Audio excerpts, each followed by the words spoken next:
replacing Ben Coop up front. Just the one change for Wollongong Wolves. They go to a back four with Jarson, Kanaizumi, Busnell in front of Oliver Yates. A midfield four of Sim, Agnastolopoulos, Masio Vecchio and Olsen behind a front three of Liai, Scott and Damon Gray, who's the lone include. When you see a player go down like that on the artificial turf. Slight tug of the shirt by Lockie Scott on Harry van der Sag there. Got away with that one, the Wolves captain. He's looking to compete for the clearance forward. He did manage to get there first, but Driscoll able to sweep up. Now Manly can work it wide for me. Better of the pass through to Burgess, and now it's opened up for Tiger Kawano here, and Manly United have opened the scoring. Beautiful bit of play. Laid on by Harry van der Sag, who picked his moment to the corner. It was all so simple for Manly United. And on 17 minutes, they draw first blood. And the questions continue for the Wollongong Wolves backline. Have not had their finest couple of weeks. A real headache for defenders when they are trying to play out. There's room for Scott through midfield again.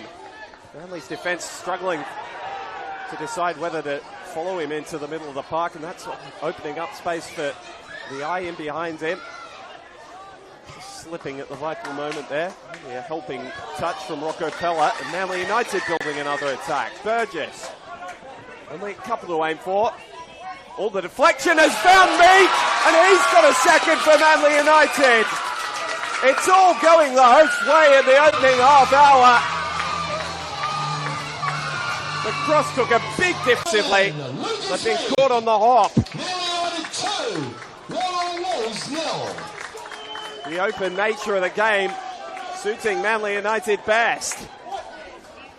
On those couple of chances, the Wolves turned up just as Sim put in a bit of a high foot on Harry van der Sag. He saved himself that decision.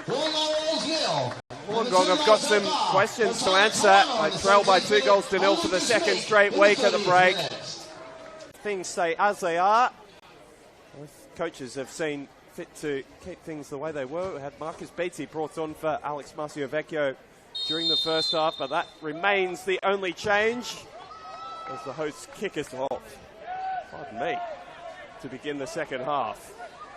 Kicking from right a couple of months, but just getting another narrative twist in a few storylines. Spirit FC retaining their spot on top of the table. Point enough to give them that honour this afternoon against Rockdale. Had to come from behind in that game as well. Perhaps unsurprisingly, Ali Kurasevsky and Ewa Kubo, the goal scorers there. McCarthy's trying to add his name to the score sheet here. Can he roll Beattie or use someone off him? It's van der Sag curling it perfectly. Pinpoint stuff from Manly's talisman. He's been the heartbeat. All that spun and hissed its way past Oliver Yates, stretching every sinew and still couldn't tip it wide. It's back quickly. Burgess.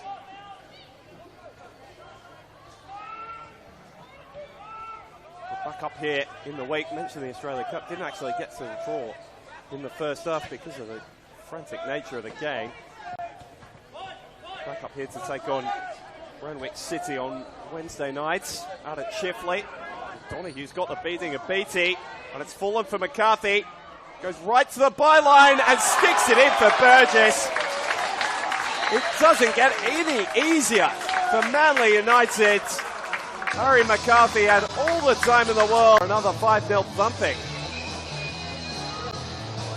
Wollongong's defence all at sea. And the body language of the players suggests they're going to be hard pressed to find a response. They're watching on as Lucas Meek streams forward. There was contact between he and Jarson. And after a good hard look, Danny Horsted says free kick. Couple of things to consider here for the officials. Was the contact continuing into the penalty area? Don't think that was the case. And the card is red. The night is going from bad to worse. That was the second question. And Wollongong have been reduced. Janovic with an interception. Agnostopoulos not quite timing his pass across and steaming forward, and the other way come Manly United. O'Donoghue trying to make headwind through the middle of the pitch. Well, there's all sorts of space with those 10 Wollongong players somewhat stretched. Kikeris loves games like these. Rolls it for Coop. Then Coco. Oh, and it's beaten the goalkeeper.